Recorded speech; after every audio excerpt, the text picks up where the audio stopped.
नमस्कार दोस्तों, आपका स्वागत है आपके अपने यूट्यूब चैनल स्मार्ट स्टडी पर। दोस्तों, आज हम लेकर आए हैं एसएससी जीडी एग्ज़ाम के लिए top 50 GK GS question. Top 50 question हैं और ये वे क्वेश्चन हैं जो आपको सीधे एग्ज़ाम में देखने को मिल सकते हैं। तो आप लोग इन क्वेश्चनों को पूरा ज़रूर देखो और सारे क्वेश्चन आप लोग तैयार कर लो। जो बच्चे इन 50 क्वेश्चनों को तैयार कर लेते हैं, तो उनको इस क्लास से एग्ज़ाम में 10 से 15 क्वेश्चन आराम से मिल जाएँगे, क्योंकि ये वे क्वेश्चन हैं जो बार-बार एग्ज़ाम में रिपीट होते हैं और महत्वपूर्ण प्रश्न हैं। ठीक है? तो पहला क्वेश्चन है स्क्रीन पर। पहला क्वेश्चन यही है कि भारत का राष्ट्रीय प्रतीक किससे लिया गया है? भारत का राष्ट्रीय प्रतीक किससे लिया गया है? तो भारत का राष्ट्र प्रतीक जो है अशोक स्तंभ सारनाथ से लिया गया है। ऑप्शन नंबर बी बिल्कुल सही जवाब है। चलते हैं क्वेश्चन नंबर 2 पर। क्वेश्चन नंबर 2 है कि पंचशील सिद्धांत किससे संबंधित है? पंचशील सिद्धांत किससे संबंधित है? तो पंचशील सिद्धांत जो है भारत और चीन से संबंधित है। किससे? भारत और चीन से संबंधित है। क्वेश्चन नंबर 3 है, पृथ्वी का आकार कैसा है? पृथ्वी का आकार कैसा है? तो पृथ्वी का आकार जो है चपटा गोलाकार है। ऑप्शन नंबर बी बिल्कुल सही जवाब हो जाता है, चपटा गोलाकार। ठीक है, पूर्णतः गोल नहीं है, ना ही पूर्णतः चपटी है, लेकिन चपटा और गोलाकार दोनों है। कहीं-कहीं पर गोल है, कहीं-कहीं चपटी है। ठीक है। अगला क्वेश्चन है कि मानव शरीर में रक्त का शुद्धिकरण कहाँ होता है? मानव शरीर में रक्त का शुद्धिकरण कहाँ होता है? तो मानव में रक्त का शुद्धिकरण जो होता है वो गुर्दे में होता है। ऑप्शन नंबर सी बिल्कुल सही जवाब हो जाएगा, गुर्दा। क्वेश्चन नंबर 5 पे चलते हैं। क्वेश्चन नंबर 5 है, संविधान सभा के अध्यक्ष कौन थे? संविधान सभा के अध्यक्ष कौन थे? तो संविधान सभा के अध्यक्ष जो थे वो डॉक्टर राजेंद्र प्रसाद जी थे। ऑप्शन नंबर ए बिल्कुल सही जवाब हो जाता है, doctor Rajendra Prasad. Question number 6 पर चलते हैं। क्वेश्चन नंबर 6 है कि भारत का राष्ट्रीय कैलेंडर किस पर आधारित है? भारत का राष्ट्रीय कैलेंडर किस पर आधारित है? तो 6 का जो है सही जवाब हो जाता है ऑप्शन नंबर बी, शक संवत पर। ठीक है, शक संवत पर जो है ये आधारित है। ऑप्शन नंबर बी बिल्कुल सही जवाब है। अगला क्वेश्चन है क्वेश्चन नंबर 7, चिपको आंदोलन किससे जुड़ा है? चिपको आंदोलन किससे जुड़ा है? तो चिपको आंदोलन जो जुड़ा है वो वन संरक्षण से जुड़ा है। किससे? वन संरक्षण से जुड़ा है। ऑप्शन नंबर बी बिल्कुल सही जवाब है।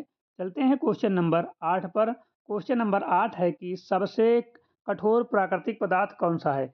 सबसे कठोर प्राकृतिक पदार्थ कौन सा है? सोना, हीरा, लोहा, चांदी। तो राइट आंसर हो जाता है ऑप्शन नंबर बी, हीरा। हीरा जो है सबसे कठोर है, प्राकृतिक पदार्थ है। ठीक है।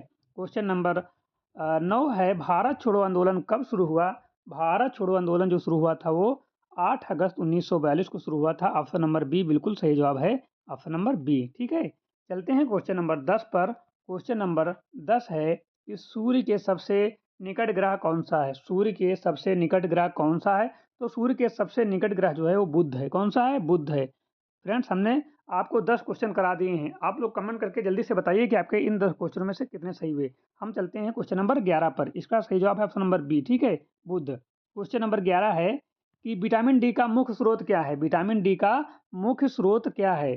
फल, दूध, सूर्य प्रकाश या सब्जियां? तो 11 का राइट आंसर हो जाता है सूर्य का प्रकाश। ठीक है, विटामिन डी जो है सूर्य के प्रकाश से प्राप्त होती है मॉर्निंग टाइम में। ठीक है, सुबह सुबह। क्वेश्चन नंबर 12 है कि भारतीय रिजर्व बैंक की स्थापना कब हुई थी? भारतीय रिजर्व बैंक की स्थापना कब हुई थी? तो इसका राइट आंसर हो जाता है ऑप्शन नंबर ए, 1935 में जो है भारतीय रिजर्व बैंक की स्थापना हुई थी। कब हुई थी? 1935 में। ऑप्शन नंबर ए बिल्कुल सही जवाब हो जाता है। चलते हैं क्वेश्चन नंबर 13 पर कि भारत का सबसे ऊंचा पर्वत शिखर कौन सा है? भारत का सबसे ऊंचा पर्वत शिखर जो कि भारत में है कौन सा है? तो भारत का सबसे ऊंचा पर्वत शिखर जो है कंचनजंगा है। क्या है? कंचनजंगा। K2 नहीं है। K2 जो है ये पीओके में है। कहाँ है? पीओके में है। तो 13 का जो है राइट आंसर हो जाता है ऑप्शन नंबर बी, कंचनजंगा। ठीक है। चलते हैं क्वेश्चन नंबर 14 पर। क्वेश्चन नंबर 14 है, ओजोन परत किसे रोकती है? ओजोन परत किसे रोकती है? तो ओजोन परत जो है वो रोकती है पराबैंगनी किरणों को। ऑप्शन नंबर बी बिल्कुल सही जवाब है। ठीक है, थोड़ा फास्ट पढ़ा रहे हैं लेकिन एग्जाम आपके करीब है, इसलिए जो है हम फास्ट पढ़ा रहे हैं। आप रिवीजन समझिए या इसकी तैयारी समझिए, कुछ भी समझना समझिए और बस आपको पढ़ना है सारे क्वेश्चन। ठीक है। क्वेश्चन नंबर चलते हैं 15 पर।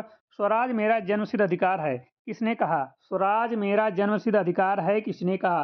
तो 15 का जो है राइट आंसर हो जाता है ऑप्शन नंबर बी, बाल गंगाधर तिलक जी ने जो है कहा था स्वराज मेरा जन्मसिद्ध अधिकार है।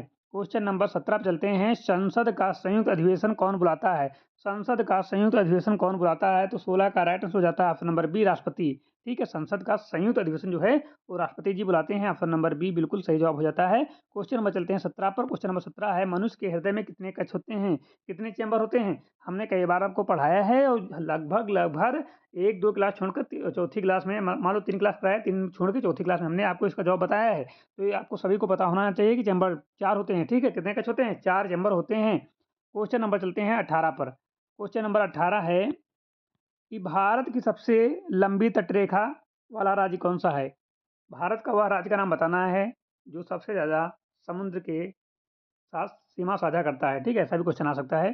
तो 18 का जो है राइट आंसर हो जाता है गुजरात। गुजरात जो है वो सबसे ज़्यादा जो है तटरेखा वाला राज्य है, क्योंकि ये समुद्र के किनारे है और सबसे ज़्यादा जो है इसकी सीमा समुद्र से लगती है। क्वेश्चन नंबर 19 है, हरित क्रांति किससे संबंधित है? दुग्ध उत्पादन, कृषि उत्पादन, मत्स्य उत्पादन या उद्योग?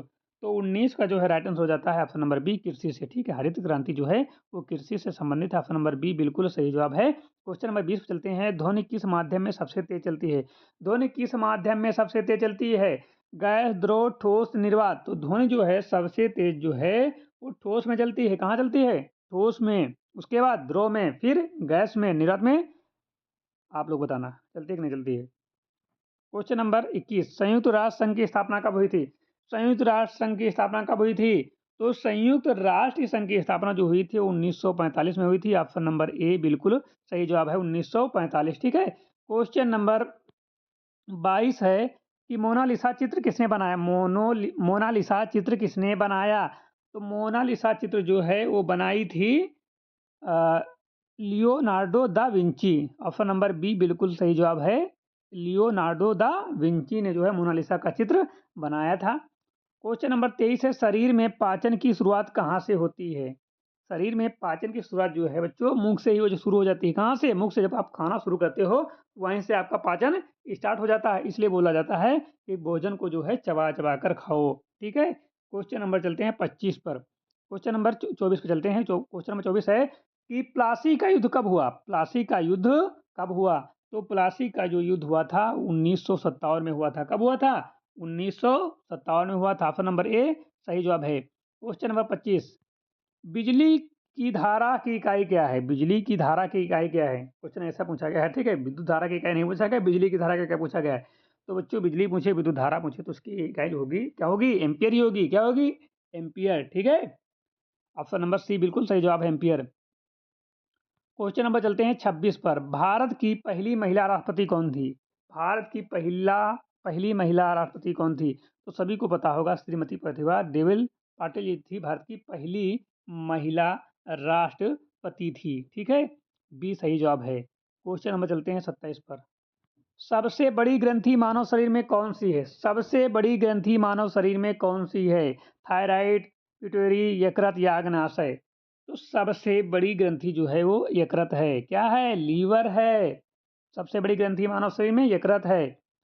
क्वेश्चन नंबर 28, दांडी यात्रा किस वर्ष हुई? दांडी यात्रा किस वर्ष हुई? तो दांडी यात्रा जो हुई थी ये 1900 कब हुई थी? 1930, 1920 या फिर 1942 या 1919? तो ये हुई थी 1930 में। ठीक है, ऑप्शन नंबर ए बिल्कुल सही जवाब हो जाता है। क्वेश्चन नंबर चलते हैं 29 पे। पौधे कौन सी गैस पौधे के प्रकाश संश्लेषण में लेते हैं? ठीक है, कौन सी गैस जो है पौधे प्रकाश संश्लेषण में लेते हैं? ऑक्सीजन, नाइट्रोजन, कार्बन डाइऑक्साइड या हाइड्रोजन? तो इसका जवाब सभी को पता होगा, कार्बन डाइऑक्साइड को ही पौधे लेते हैं और ऑक्सीजन को छोड़ते हैं। क्वेश्चन नंबर 30 है, भारत का राष्ट्रीय ध्येय वाक्य क्या है? भारत का राष्ट्रीय ध्येय वाक्य क्या है? तो सत्यमेव जयते जो है भारत का राष्ट्रीय ध्येय वाक्य है। ठीक है, ऑप्शन नंबर बी बिल्कुल सही जवाब हो जाता है। हमने आपको 30 क्वेश्चन करा दिए हैं 8 से 9 मिनट में। आप लोग कमेंट करके बताइए कि आपके 30 में कितने सही हुए। ठीक, अभी हमको 20 क्वेश्चन और कराना है, क्योंकि हमने आपको बोला था कि हम 50 क्वेश्चन कराएंगे, बहुत कम समय में कराएंगे। ठीक है, तो हम 31 नंबर क्वेश्चन पर चलते हैं। आप लोग कमेंट करके बताइए कि आपके कितने सही हुए। 31 नंबर क्वेश्चन है, पानी जो है 100 डिग्री सेल्सियस पर क्या बनता है? क्या बर्फ बन जाता है, क्या भाप बन जाता है, या फिर बर्फ प्लस पानी बन जाता है, या गैस मिश्रण? जल्दी से बताइए, 100 डिग्री सेल्सियस पर तो 100 डिग्री सेल्सियस पर पानी जो है भाप बन जाता है। क्या बन जाता है? भाप बन जाता है, बनने लगता है बोल सकते हो, ठीक है, भाप, ठीक है। क्योंकि बर्फ़ तो बनेगा नहीं, क्योंकि पानी टेम्परेचर हाई हो जाता है तो गर्म होगा, तो बर्फ़ ये तो नहीं बनेगा और गैस मिश्रण ये भी नहीं बनेगा, तो भाप वाला ऑप्शन ही सही है, ठीक है। पूर्णतः भाप नहीं बनेगा लेकिन भाप बनना स्टार्ट हो जाता है 100 डिग्री सेल्सियस पर, ठीक है। अगला क्वेश्चन, क्वेश्चन नंबर 32 है, राज्यसभा के सदस्यों का कार्यकाल कितने वर्षों का होता है? ये क्वेश्चन है, ठीक है। राज्यसभा के सदस्यों का कार्य कितने कितने वर्षों का होता है? तो कितने वर्षों का होता है? 6 वर्षों का होता है, 6 ईयर का होता है। ऑप्शन नंबर सी बिल्कुल सही जवाब है, ठीक है। 32 का सी बिल्कुल सही जवाब है। क्वेश्चन नंबर 33, किस महाद्वीप को अंधकारम महाद्वीप कहा जाता है? Asia, Europe, Africa, Australia. किस महाद्वीप को अंधकारम महाद्वीप कहा जाता है? तो 33 का जो है राइट आंसर हो जाता है ऑप्शन नंबर सी, अफ्रीका को। किसको? अफ्रीका को जो है अंधकारम महाद्वीप कहा जाता है। क्वेश्चन नंबर 34 है, कोशिका की खोज किसने की थी? रॉबर्ट हुक, न्यूटन, डार्विन या मेंडल ने? तो कोशिका की खोज जो है वो रॉबर्ट हुक ने की थी, हमेशा याद रखना, ठीक है। कई बार क्वेश्चन पूछा गया है, सारे क्वेश्चन इंपॉर्टेंट हैं और कहीं ना कहीं से पूछे ही गए हैं, ठीक है। इसलिए क्वेश्चन क्लास करके गई, हमने इससे पहले भी एक क्लास ली थी, उसमें हमने मेंशन भी कर दिया था कि क्वेश्चन कब पूछा गया है। इसमें मेंशन नहीं किया है, ठीक है, लेकिन उसमें मेंशन किया था। क्वेश्चन में चलते हैं 35 पर। भारत का राष्ट्रीय जल दिवस कब मनाया जाता है? भारत का राष्ट्रीय जल दिवस कब मनाया जाता है? तो ये 22 मार्च को मनाया जाता है, ठीक है। 22 मार्च को जो है भारत का राष्ट्रीय जल दिवस मनाया जाता है। ऑप्शन नंबर ए जो है वो सही जवाब हो जाता है। क्वेश्चन नंबर 36 है, धातु में विद्युत धारा किसके कारण बहती है? धातु में जो है विद्युत धारा किसके कारण बहती है? प्रोटॉन, न्यूट्रॉन, इलेक्ट्रॉन या आयन? तो 36 का जो राइट आंसर हो जाता है ऑप्शन नंबर सी, इलेक्ट्रॉन के कारण, ठीक है। किसके कारण? इलेक्ट्रॉन के कारण। क्वेश्चन नंबर 37 है, भारतीय अंतरिक्ष कार्यक्रम के जनक कौन है? होमी भाभा, विक्रम साराभाई, कलाम या सीवी रमन? तो 37 का जो राइट आंसर हो जाता है विक्रम साराभाई जो थे वो भारतीय अंतरिक्ष कार्यक्रम के जनक हैं। क्वेश्चन नंबर चलते हैं 38 पर, भारत का सबसे बड़ा राज्य जो है क्षेत्रफल के आधार पर कौन सा है? तो बताने की जरूरत है नहीं इस क्वेश्चन को, क्योंकि सभी को पता होगा, आपका अपना राजस्थान, ठीक है। राजस्थान जो है वो भारत का सबसे बड़ा राज्य है क्षेत्रफल के आधार पर, और जनसंख्या के आधार पर आप लोग कमेंट बताना, ठीक है। आप लोग बताना। 39, विश्व पर्यावरण दिवस कब मनाया जाता है? तो विश्व पर्यावरण दिवस, विश्व पर्यावरण दिवस, ठीक है, विश्व वर्ल्ड इन्वायरमेंटल डे कब मनाया जाता है? तो 39 का 5 जून, सभी को पता है, ठीक है। क्वेश्चन नंबर चलते हैं 40, पसीना किस ग्रंथि से निकलता है? ये इंपॉर्टेंट क्वेश्चन है, किसी को याद नहीं रहता है पसीना किस ग्रंथि से निकलता है। पसीना निकलता सभी को पता है, किसी को नहीं रहता। तो पसीना जो है ये श्वेत ग्रंथि से निकलता है। किसे? श्वेत ग्रंथि से। क्वेश्चन नंबर 41, कंप्यूटर का स्थायी स्मृति क्या है? कंप्यूटर की स्थायी स्मृति क्या है? ऐसे क्वेश्चन पूछा जा सकता है। तो रोम है, क्या है? रोम। आप लोग रोम का फुल फॉर्म बताना और रैम का फुल फॉर्म बताना, सीपीयू का फुल फॉर्म बताना, ठीक है, और कैचे का मतलब बताना। इन तीनों का फुल फॉर्म बताना कमेंट में, और इसका मतलब बताना कैचे का, ठीक है। अगला क्वेश्चन 42 है, समुद्र के पानी का स्वाद खारा क्यों होता है? तो समुद्र के पानी का खारा होने का मेन कारण है सोडियम क्लोराइड, NaCl की उपस्थिति, ठीक है। भारत के पहले गवर्नर जनरल कौन थे? भारत के पहले गवर्नर जनरल कौन थे? यहाँ पर स्वतंत्र नहीं पूछा गया है, तो यहाँ पर इसका आंसर हो जाएगा वारेन हेस्टिंग, ठीक है। क्वेश्चन नंबर 44 है, जनगण मन पहली बार कब गाया गया? तो पहली बार जो गाया गया था ये गाया गया था 1911 में। क्वेश्चन नंबर 45 है, मानव शरीर में आरबीसी कहाँ बनते हैं? हृदय, अस्थिमज्जा, फेफड़े या यकृत? ये बनते हैं अस्थिमज्जा में, ठीक है। अस्थि मज्जा में बनते हैं, मैरो बोन में, ठीक है। अगला क्वेश्चन है, किस ग्रह के चारों ओर वलय हैं? किस ग्रह के चारों ओर वलय हैं? पृथ्वी, मंगल, शनि या बुध? तो जो है 46 का राइट आंसर हो जाता है ऑप्शन नंबर सी, शनि। श्वेत क्रांति किससे संबंधित है? तो ये सभी को पता होगा, श्वेत क्रांति जो है वो संबंधित है दूध उत्पादन से, ठीक। श्वेत मतलब सफेद होता है, दूध भी सफेद होता है, ठीक है। भारत का राष्ट्रीय पर्व कौन सा है? स्वतंत्रता दिवस, गणतंत्र दिवस, गांधी जयंती या सभी? तो ये बच्चों सभी जो है भारत के राष्ट्रीय पर्व हैं, ठीक है। तो 48 का डी हो गया। 49 चलते हैं, 2 क्वेश्चन और बचे हैं। 49 है, परमाणु का केंद्र क्या कहलाता है? तो सभी को पता है नाभिक कहलाता है ना। 49 का क्या होगा? बी, नाभिक कहलाता है, ठीक है। इलेक्ट्रॉन, प्रोटॉन, न्यूट्रॉन और एक कक्ष होता है, लेकिन नाभिक में जो है परमाणु पाए जाते हैं। क्वेश्चन नंबर 50 है और आज का आखिरी क्वेश्चन है, विश्व का सबसे बड़ा मरुस्थल कौन सा है? थार का, सहारा का, गोबी का या कालाहारी का? तो सहारा मरुस्थल जो है ये विश्व का सबसे बड़ा मरुस्थल है। कौन सा? सहारा। ऑप्शन नंबर बी बिल्कुल सही जवाब हो जाता है। सहारा मरुस्थल है वो विश्व का सबसे बड़ा मरुस्थल है। ठीक है, तो बच्चों हमने आपको 50 क्वेश्चन करा दिए हैं। एसएससी जीडी एग्जाम में आपको ये बहुत हेल्प करेंगे। ठीक है, तो आप लोग इनको तैयार कर लीजिए। आगे फिर क्लास आएगी कल। ठीक है, आज ही हम डेली एक क्लास करा रहे हैं 50-50 क्वेश्चन के। आप लोग तैयार करते रहना, एग्जाम तक हम आपको एकदम तैयार कर देंगे और इन्हीं क्वेश्चनों में से आपको एग्जाम में सारे क्वेश्चन देखने को मिलेंगे। ये क्लास जो पूरा बच्चा देखा होगा 10 तो क्वेश्चन के मिल जाएंगे। ठीक है, अच्छे लेवल के, क्योंकि कुछ क्वेश्चन जो बेसिक भी आते हैं याद रखना, और हाई जब टफ वाले क्वेश्चन आते हैं उन्हें हम आपको लास्ट में कराएंगे कि आप लोग भूलो ना। ठीक है, जो ज़्यादा हाई लेवल क्वेश्चन आते हैं वैसे क्वेश्चन हम आपको लास्ट में कराएंगे जब एग्जाम के 1-2 दिन बचेंगे तब। अभी ऐसे क्वेश्चन करा रहे हैं जो आप पढ़ लो, याद रहें। तो मिलते हैं नई क्लास के साथ, तब तक के लिए जय हिंद।